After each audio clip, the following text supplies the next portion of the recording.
Good evening. Hello, everyone. My name is Washika Torres. I'm really excited for us to have our session tonight for Epidemics of Injustice, and we have a really great speaker tonight. So I'm going to get into introductions, and then we will go on with the speaker for this evening. One moment. So welcome to Epidemics of Injustice, and the theme is Co-Disruption for Collective Liberation in Public Health. So please introduce yourself in the chat, names and pronouns. Please complete the check-in form. Either you can use the bit.ly or scan the QR code. These are uploaded weekly to the Google Classroom site, so you'd be able to use that. During the presentation, please put all your questions or comments in the chat, and then there'll be time for questions at the end. Here is an image of how to use the Zoom participant channels, including the mute button, the start video button if you want your face to be shown, although not required, and the chat button that will open the chat options on the right-hand side, and you can post questions, you can reply to people and things like that. So here are the course, I am the course instructor, Washika Torres, and the teaching assistants, Katie O'Neill and Nandini. So about the course, this annual course is open free to the public. It's free and open to the public, and it prepares public health leaders and community members with the tools to bring about social change and address structural determinants of health. All course meetings take place virtually, and the course is open to students and the public from 5:30 to 6:30 CST, PM, obviously. And students are taking the course for credit stay and another session for 6:30 to 7:30 for a closed discussion. Epidemics of Injustice is sponsored by the Collaboratory for Health Justice at the USC School of Public Health. And we would also like to thank Radical Public Health for the creation, support, and promotion of this program. RPH is celebrating its 11th year. So for more information about RPH, please visit their Facebook page at facebook.com/Radical Public Health. So a content warning, right? Today's lecture contains materials that might be difficult to discuss. So please step away if you need to in order to take care of yourself during the presentation. Also, we always do a land acknowledgement, so let me start. The Collaboratory for Health Justice acknowledges that the University of Illinois Chicago resides on the traditional territories of the three fire peoples, the Ojibwe, the Ottawa, and the Potawatomi. Purchased after 2.5 years of open warfare, decades of violent encroachment, and the defeat of a pan-Indian movement to keep settlers out of the Great Lakes region at the Treaty of Chicago in 1821, receiving their final payment before moving westward in 1835. The area was also a site of trade, gathering, and healing for more than a dozen other Native tribes. The state of Illinois is currently home to more than 75,000 tribal members, and the Chicagoland area is currently home to one of the largest and most diverse urban Native communities in the U.S. Illinois is also the territory of the Ho-Chunk, Miami, Anoka, Menominee, Sac, Fox, and their descendants. By making a land acknowledgement, we recognize that Indigenous peoples are the traditional stewards of the land that we now occupy, living here long before Chicago was a city and still thriving here today. As we work, live, and play on these territories, we must ask what we can do to right the historic wrongs of colonialization and state violence and support Indigenous communities' struggle for self-determination and sovereignty. So here are the community guidelines. Please show up on time and come prepared. Let everyone participate, listen with an open mind, have mutual respect and appreciation for one another, and respect the privacy and personal information shared during this class. So this week's theme, week 8, we're halfway through, wow. Radical Statistics and Equity and Data by Dr. Naomi Thyden. So Dr. Thyden is a postdoctoral fellow with UIC's Maternal and Child Health Center of Excellence. She's a social epidemiologist and interdisciplinary researcher who studies the effects of structural racism on population health and mortality. Naomi is a woman of color, fourth-generation Japanese American, and dedicated to examining and dismantling systems of oppression through research, teaching, mentoring, and public health practice. So please give a warm welcome to our doctor today, and may take it away. Great, thank you, Washika.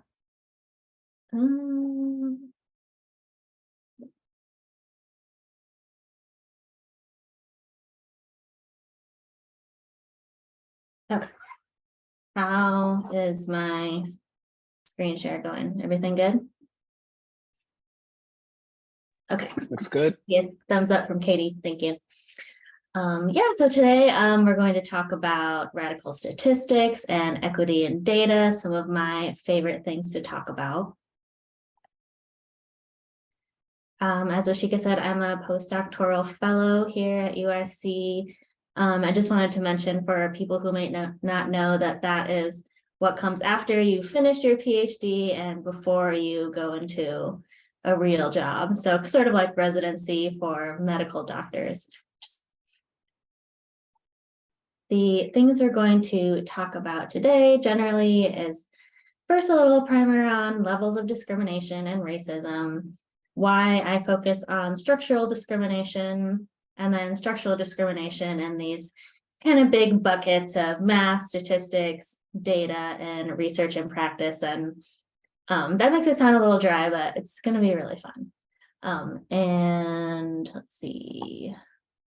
And I also wanted to just mention that I study racism most specifically, but a lot of these concepts, I'm also always thinking about intersectionality and thinking about racism. You know, somebody's doesn't exist as a race without existing also as having a gender, having a socioeconomic status, having a sexuality. So all these things go together in my mind.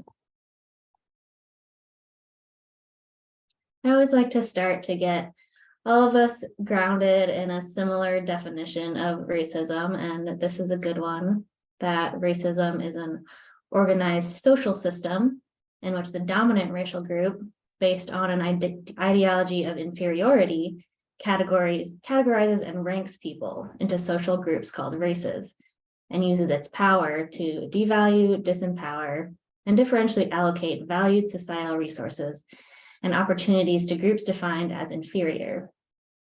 Race is a social category, so not a biological category, based on nationality, ethnicity, phenotypic, or other visual markers of social difference. And yes.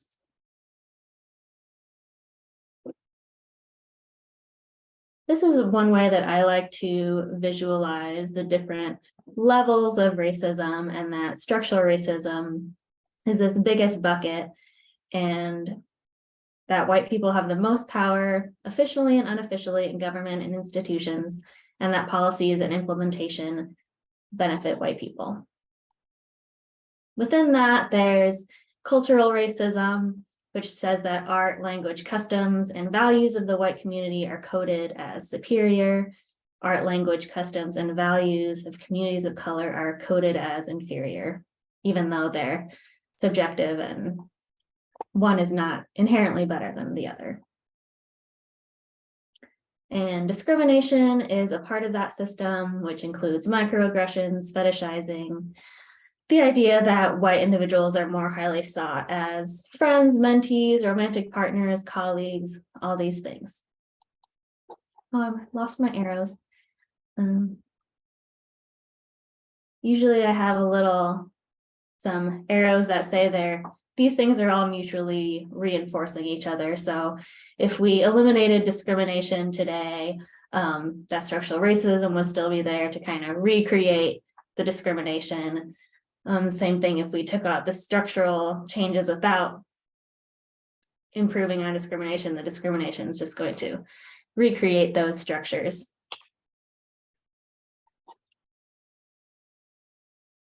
So structural racism specifically involves interconnected institutions whose linkages are historically rooted and culturally reinforced.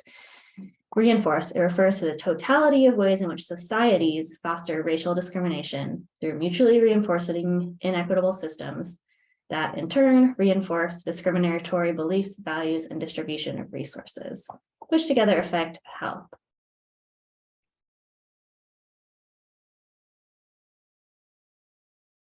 So first, we're going to start with structural racism and math, just the biggest category of math, which one of the readings today was about all the different myths that go along with math and reinforce these stereotypes about who can be good at math and who is smart. And I think it's really important to start this far out because that's where that's where kids start, is thinking that certain people are bad at math and certain people are good at math. Certain people are, geniuses and allowed to be good at math, and some are not. And that none of that is true. It's all just a way to gatekeep something which people have been doing since the beginning of time. So, or at the beginning of people, I guess.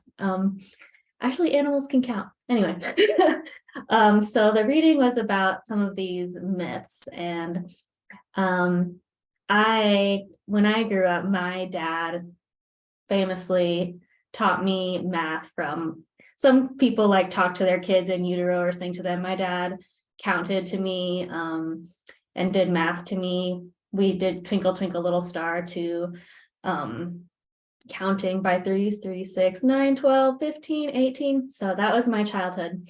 And so I kind of, when people told me, well, you're just good at math because you're Asian and Asians are good at math, I could tell, I knew right away that was just not true, because my dad is white and he's the one who taught me math, and my mom just hates math. So that was a really clear myth to me growing up. But some of these other myths are really pervasive and start really young. But I think the facts about math are, math is creative.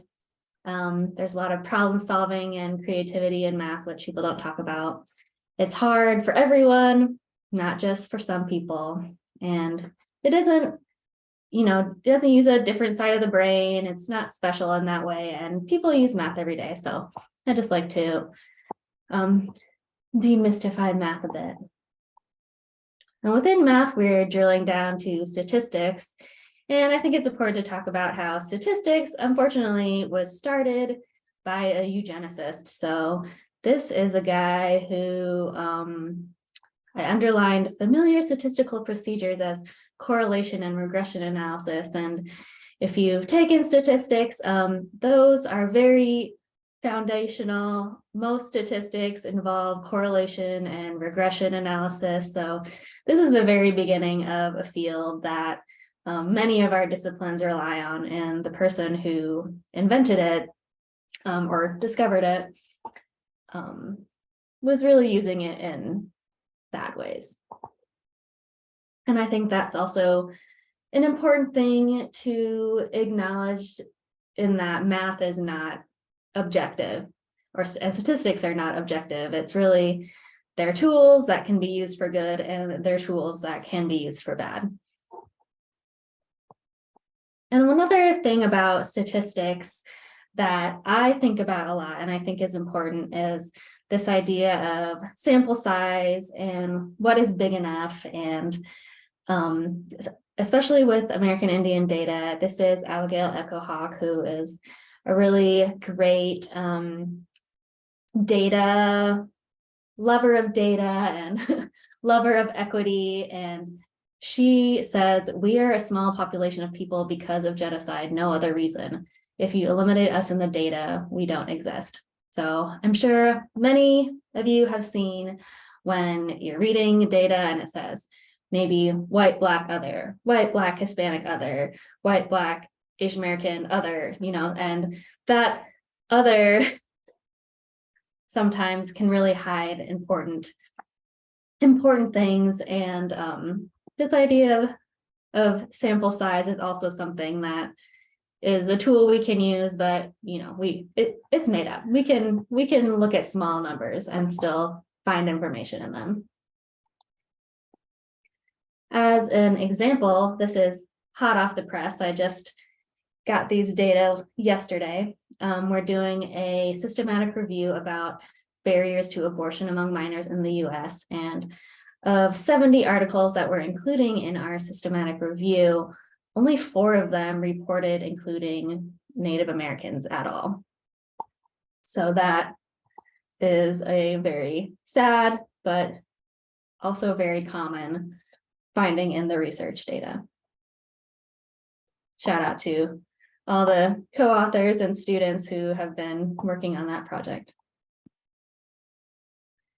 This is a example of, this is a paper that I published in Annals of Epidemiology, and it's about how often people experience deaths in their family. So we know that people of color die earlier, have earlier deaths than white people, which also means, or likely means, that people are experiencing the deaths of their family members at an earlier age, the deaths of parents, siblings, other family members. So this is something I was interested in looking into, particularly because I heard from American Indians about how many funerals they were going to for young people or people they knew at much younger ages than, some of my other peers. So this is a frequency of how often each racial group experiences a parent or sibling death in the high school and college ages. And so you can see about 4.6% of white people have experienced a sibling or parent death between the ages of 13 and 22, compared to American Indian people, who are about almost 3 times as high. And to me, that's a very shocking, it's a shocking disparity. I don't like to pretend that disparities are not shocking. They should all, but at the same time, there's this confidence interval that's really large, much larger than the other groups. So I think a lot of people's impulse at this point when they're publishing is to say that confidence interval is too wide, that's too much imprecision, just group them together until we get a smaller confidence interval and we know what that means. And I've certainly had people say that on papers that I am a co-author on. But to me, it's really important. There's not no information here. That's information. It's just imprecise, and we might need more information. But that's how research goes. We build the information along the way. No one paper or one graph is going to have everything we need. So I did this in one data set, and so the next thing I wanted to do was to do it in another data set to see if this is a similar thing that I can see in another data set. Because if we have many data sets and we're all getting the same high frequency across data sets, suddenly we have more information, whereas before we really had no information. So I did the same thing in another longitudinal data set. And this is a bit of a larger age range. So this is between 0 to 23. The one before was 13 to 23. So there are more deaths overall, but you can see that the magnitude of about 3 times as many family deaths among Native Americans as white folks is still there. And, it's pretty consistent. So, whereas with Asian Americans, we actually saw something much different. So maybe could be many reasons for that, but now we have more information than we had before that. And this is, to me, is pretty convincing that this is between all the data points we have, Native American people saying this is my experience, several data sets saying, yes, this is an imprecise estimate, but we get the same answers several times in a row. Now we have more information than we had before. Okay, next down to specific data. So this is, I decided to include some experiences of mine. I've done a lot of work in structural racism, and that means I've applied for getting access to a lot of data that I want to do structural racism research with. And I've come across a lot of barriers to doing that. So I thought some of those would just be interesting to share to get an idea of what some of the barriers are with doing structural racism research and within the data and what's available.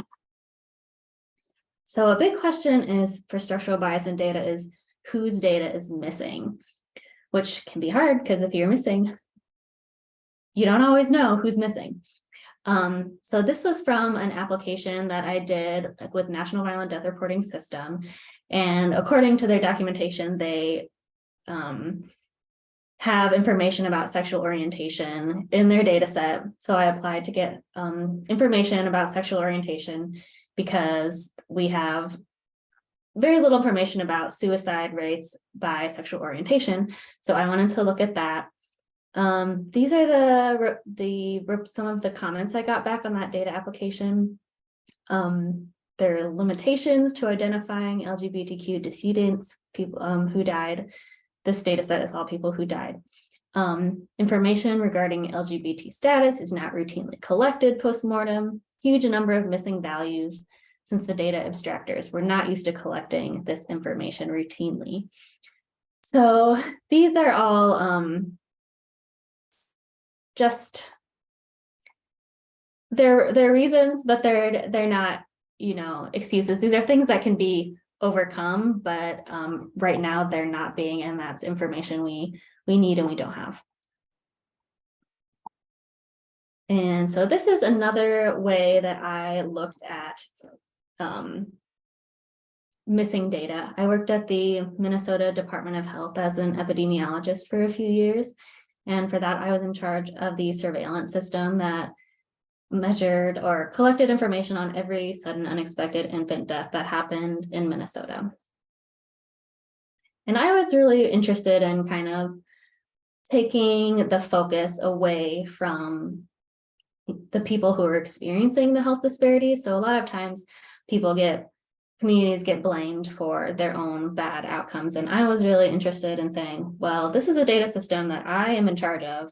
Where might there be structural racism seeping into this data system that we use to inform prevention to reduce health disparities? So what is the public health system doing that it could be doing better around collecting data? So a little background on what happens after a baby dies suddenly and unexpectedly is that every single one of these deaths gets investigated for prevention efforts and for a little bit for criminal efforts, for criminal investigation, but mostly for prevention so that we can figure out why these deaths are happening. So the National Association of Medical Examiners agree that all SUIDs should have a death scene investigation, which means there are witness interviews, a description of the position the infant was found, as well as an autopsy. And then all of that data is entered into the SUID case registry. In my case, that was all Minnesota cases, but there are other states all across the country who do it for their own states. And in my mind, if either of those steps, collecting the data, reporting the data into the system, are not there, then we have a problem with the public health prevention efforts in our data. So this is actually a nationwide analysis that I did from 2015 to 2018. And so this is one way that they classify deaths. This is sort of I used it as a measure of quality of information. So in the data system, did each one of these deaths get a good investigation or not? And so the questions that are asked for that is, was there an autopsy and death scene investigation done? Was there detailed information about how and where the body was found? And if both of those don't happen, then we have what I call inadequate case information or low quality information on that case. And the good thing about surveillance data is that surveillance data is trying to collect every case. So babies aren't falling through the cracks of our data system. We're getting every single baby in the data system, but which helps us be able to figure out who was maybe not as well served. And I put this here. These are the same 3 tiers that I mentioned before. I put that there just as a way to, I can use it as a brainstorming tool sometimes to think about all the different ways that structural racism could be getting into whatever your topic area is. So in this case, perhaps on the interpersonal racism or discrimination level, maybe there are more death scene investigators who are white and they connect less with families who are not white, maybe. Cultural racism, maybe there's some misunderstandings there about norms, about caregiving, sleep practices, and home environment when those investigations are happening. And structurally, maybe there are data privacy laws on reservations that are not well understood by medical examiners. So instead of saying, no, we really need to try harder to get this data, they say, well, it's hard, let's just not do it. And that communities of color are underrepresented among these powerful actors. So these are all just things that could be happening. So what I looked into was, this is looking at where the infant died, whether it was a suburban or a rural area compared to an urban area, and what effect that had on having adequate information for the infant death. So you can see here, it was more likely that the death had inadequate information if it was happened in a rural area. So babies that died in urban areas got a better investigation. And this is especially a problem because, as we see here, Native American babies have by far the highest proportion happening in rural areas. So you have this combination of where people live and where services are not as good. This is what type of agency did the investigation. So here you can see that investigations that got done only by law enforcement were more likely to be done poorly compared to investigations done by medical examiners. And again, Native American infants are the most likely to be investigated by law enforcement. So all this together says that infant death scene investigations are less likely to produce complete information when they're in rural areas and when they're performed by law enforcement. And Native American babies are more likely to be investigated in both those ways. So get all that together shows us that we have this system that is propagating health inequities. We don't have good data on the populations that need the data the most. And into research and practice. So this was the reading for today. I hope you enjoyed it. I am going to recap it a bit for the people who didn't read it. So this is a great book, by the way. I thought it was perfect before bedtime reading. You don't have to remember too much about what happened in the previous story, and kind of just a good book. And so the chapter I assigned was about the scientific method and indigenous understandings of the world. So briefly in this chapter, the Robin Wall Kimmerer is a professor, and she and a student decided they wanted to study sweetgrass harvesting methods and how they affected the total production of sweetgrass. And the two different Native American nations had two different ways of harvesting sweetgrass. They would how they would harvest it, and then they had a control area where no harvesting took place.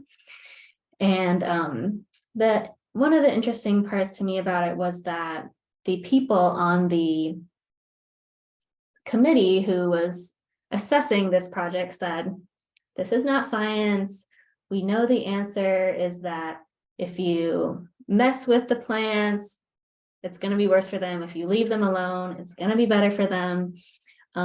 So the science people were being very dismissive of this research project, but it went ahead, and they found that it was actually the places that were harvested where the growth was the best, and the places that were not harvested, that there wasn't as much sweetgrass going. So I thought this was a really good recap of it, is that my colleagues might scoff at the notion of basket makers as scientists, but when Lena and her daughters take 50% of the sweetgrass, observe the result, evaluate their findings, and then create management guidelines for them, that sounds a lot like experimental science to me. Generations of data collection and validation through time builds up to well-tested theories. So I think that shows that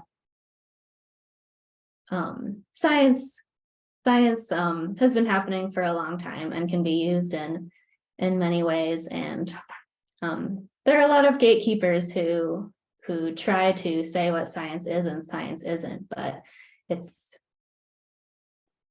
bigger. And now I have a little section called Structural Bias Against Structural Bias Research, sad face, because this is research that I do. And I have some more quotations from when I have tried to do this work. So there's this idea about who is an expert in structural bias in data. And I think racism has this quality where, because people kind of have heard of it and understand it, and it's in popular culture, a lot of people think they're a expert. So this came from recently some feedback. More importantly, I stated, living longer in the US as a minoritized person represents a longer exposure to structural racism. There's no evidence that this is true.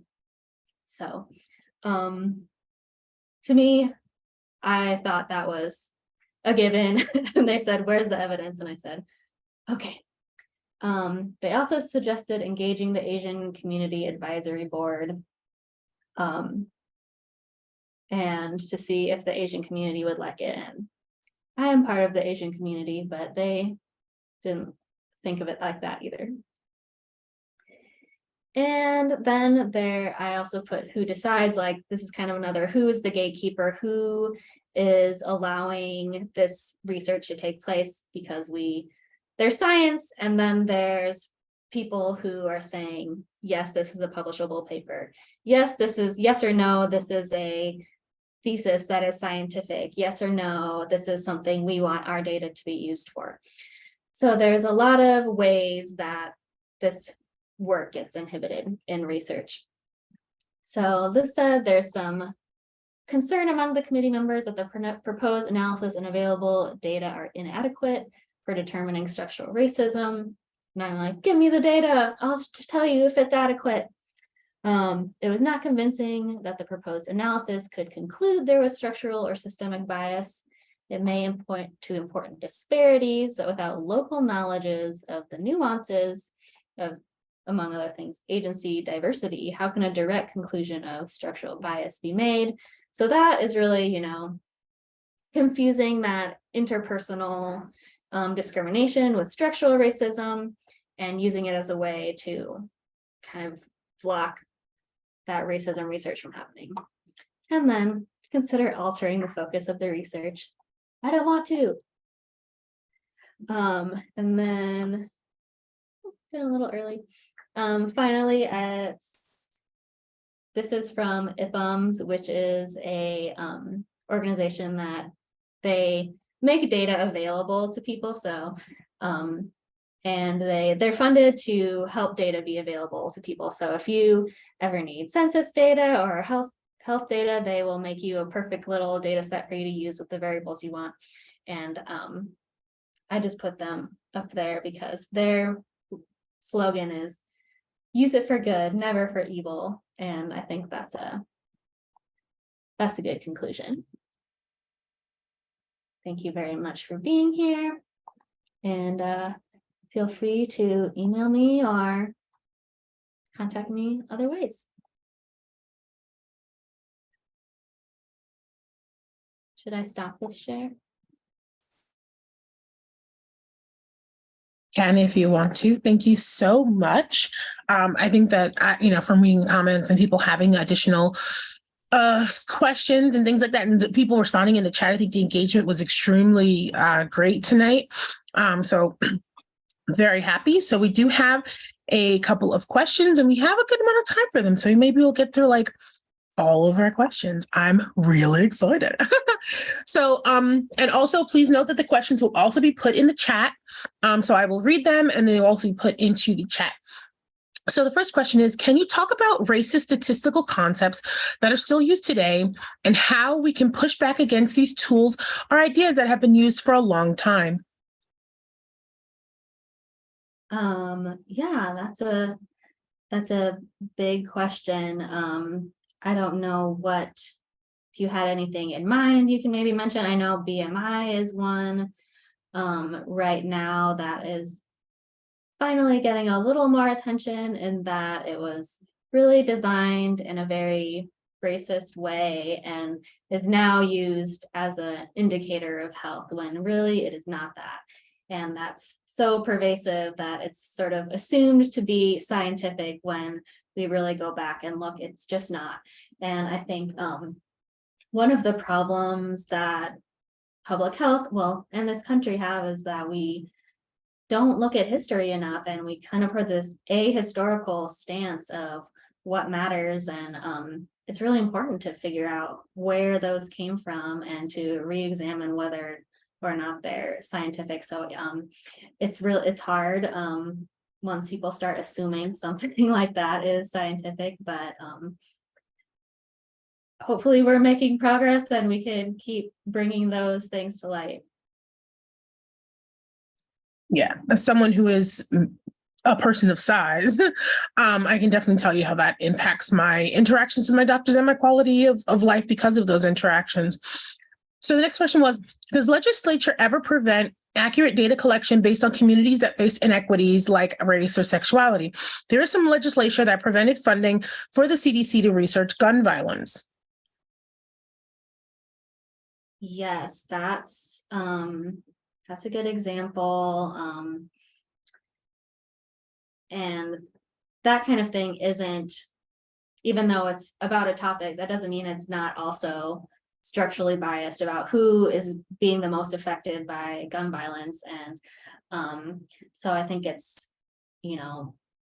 legislators might say this is not a race issue, but if we look at who a problem is affecting, and that's not who's getting the most money, it is a race issue. So I think there's huge problems with funding. I could talk for another hour about NIH funding and how we're so focused on the clinical, trials and drugs and medical system of it, and so little focused on preventing these things from happening. And so yes, there's crazy backwards funding about public health research and data collection for sure. Yeah, I think it's one of the things that we should also look at, like not just where funding came from, but who funded what. Next one, how can we balance the need to fill gaps in public health data and avoid over surveying communities and engaging in helicopter research? That was amazing as well. Yeah, that is I think, a really important question and concept.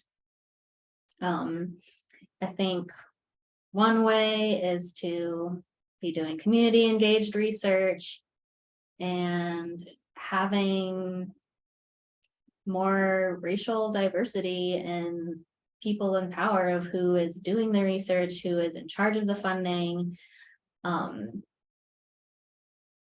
because I think that is really, there's a huge problem with communities being researched for the benefit of the researcher instead of the benefit of the community. And incentives are not set up in research to really prioritize the community benefiting from research. It's really set up so that I, as a researcher, publish papers, and that my colleagues, other researchers, read my papers, and whether or not the community, approves of that is less important in those structures, which is starting to change a little bit. These systems are starting to really value that community-based research, that give and take from, but it is, I thank you for asking that, because it is, when I say we're missing data in these communities, hopefully the communities would agree with me that those data are important to be collected, and not that we're extracting data that they do not want to be shared. Let's see.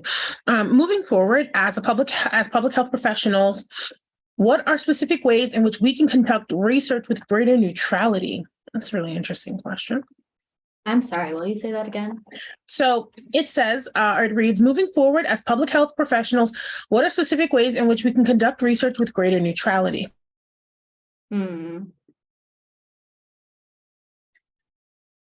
I don't believe in neutrality or being unbiased. I think we all have biases. I think public health is an inherently political discipline. Our main tool is policy.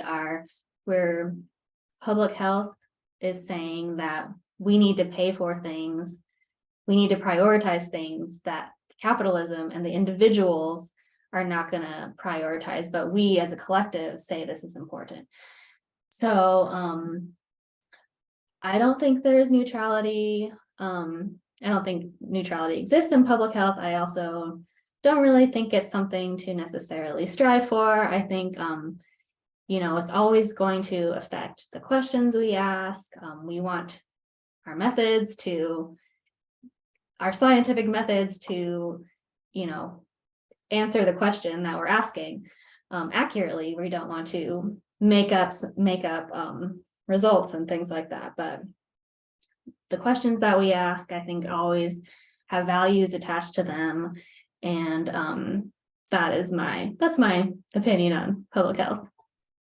Yeah, and we have talked to and alluded about the idea that what does health mean in terms of public health, and the use of that in a discriminatory fashion has also been something that's really important for us to talk about. Another question is, what are some ways public health researchers and practitioners can be more inclusive with the communities they are seeking to help?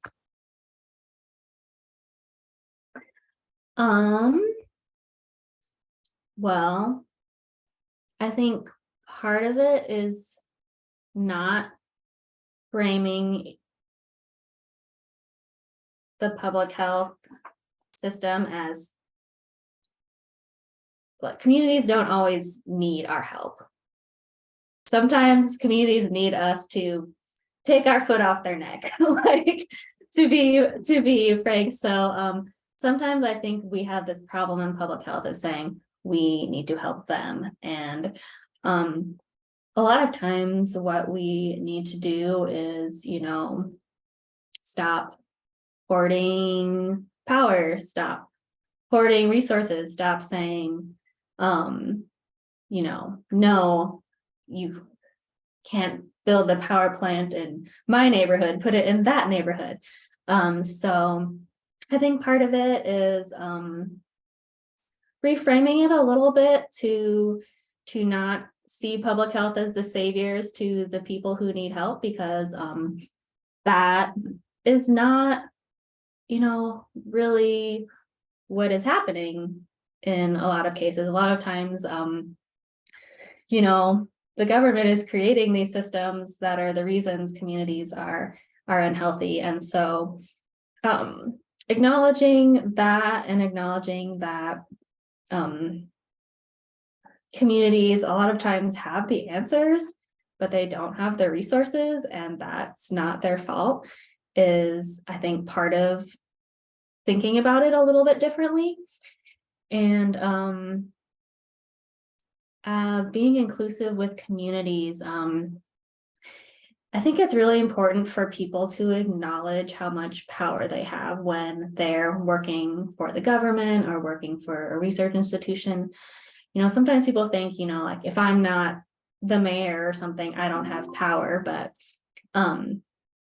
really, if you have a college degree, you have a lot of power. If you can speak to policymakers in a way that they listen because they feel like you're similar or something, you know, that's power. And I say that because communities, when they work with public health systems, are sometimes afraid that if they say the wrong thing, if they are truthful, then, you know, that powerful organization, you know, that city government, that university is not going to partner with them anymore. So I think it takes a lot of humility and openness and approaching communities and saying, we know we have caused harm in the past, we don't want to cause harm anymore, like and communicating to them that we're all learning, we're all making mistakes, making it a safe place for them, for communities to be able to be honest about those things, because there's a big power imbalance when you're talking about under-resourced communities and people who are coming in to partner with them who has all the resources. So I think that is a really big question, but that is one thing that I think about. Thank you. That was so great. So insightful for us. The next question is, how can we as public health practitioners work to change the narratives about mathematics? What accountable steps can be taken? Additionally, as a social epidemiologist, how do you feel about the way race and /ethnicity is usually categorized in many studies today?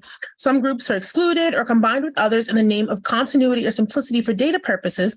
But when I'm working with data, it feels like I'm doing these groups a disservice by minimizing their presence.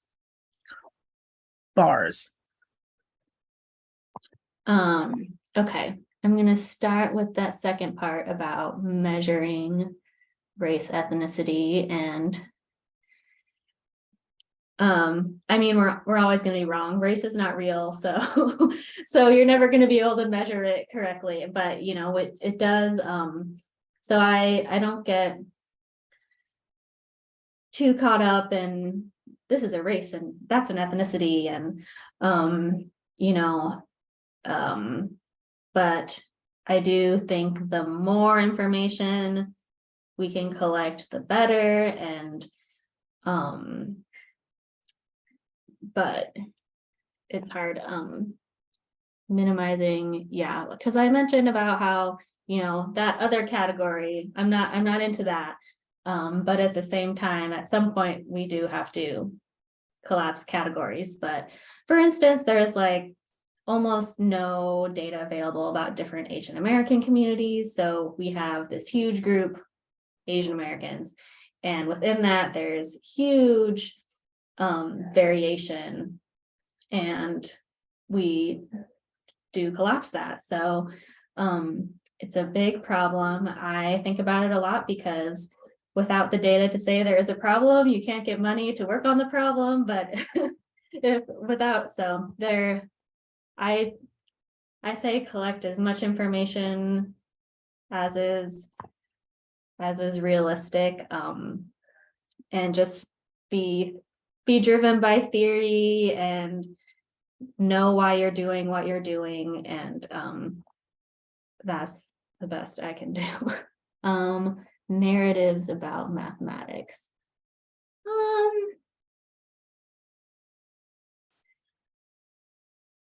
That's a good question. I think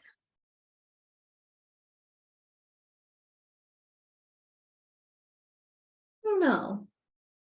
I do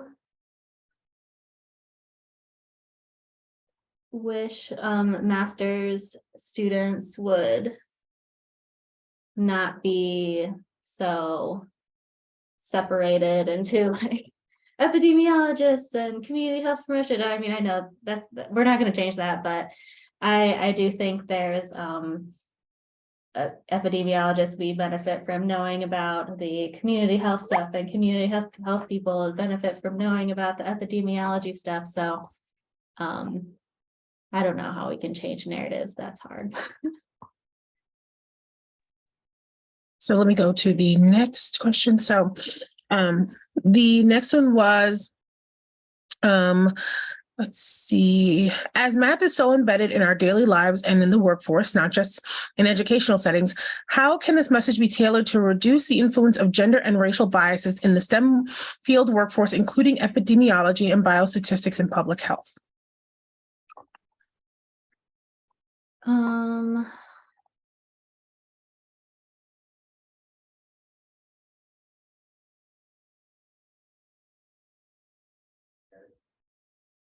Well, that's a great question too.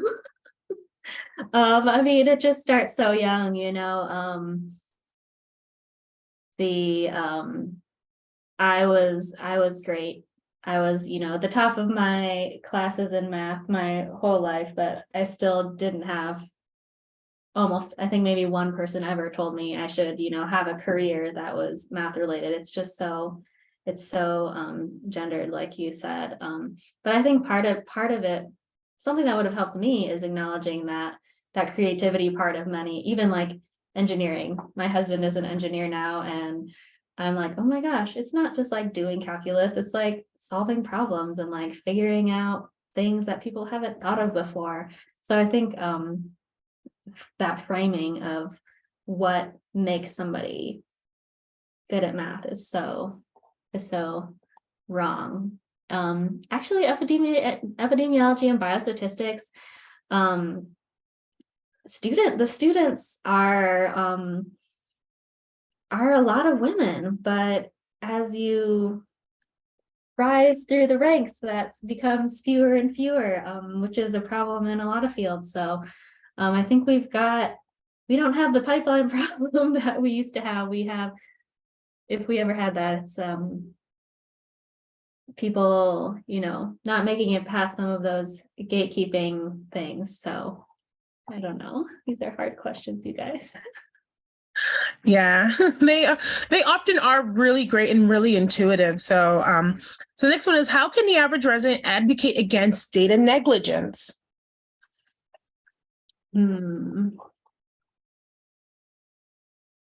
Well,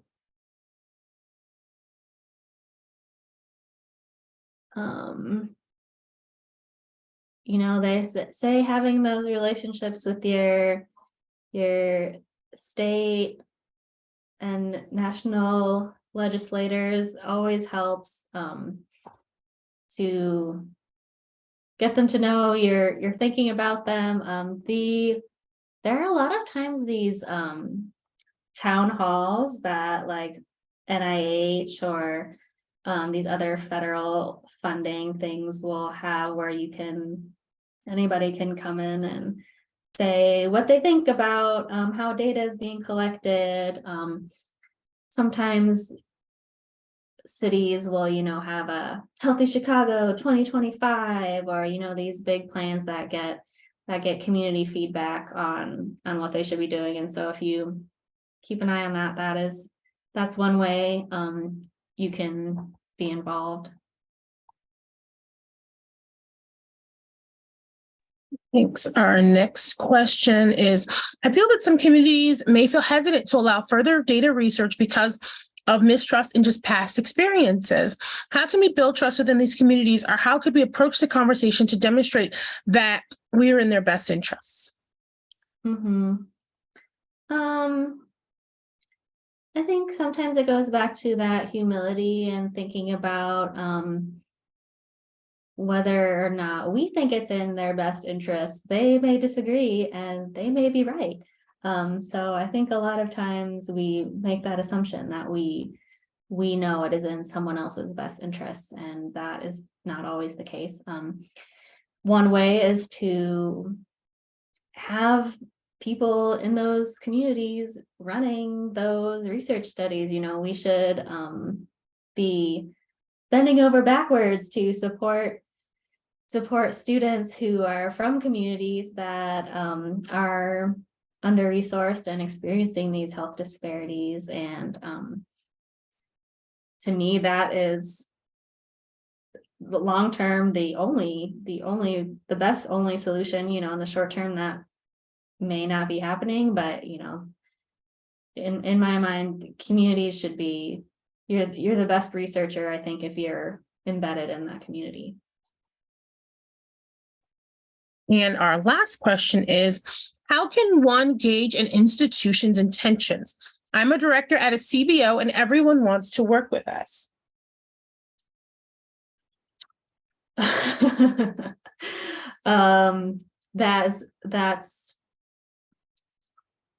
That's really hard. That's something that I talk about when you're like doing interviews or something for a job or something. I often will say something like, what would you do if, this community disagreed with you about, or like, tell me about a time when somebody from a different community than you disagreed with you, and how did you handle that situation or something. I'm really trying to understand how people talk about communities that they're not from. It's a brief answer. Yeah, I think that's a great idea because it gives you an insight into what you need. So those are all the questions we have. Thank you so much. I'm going to stop the recording now.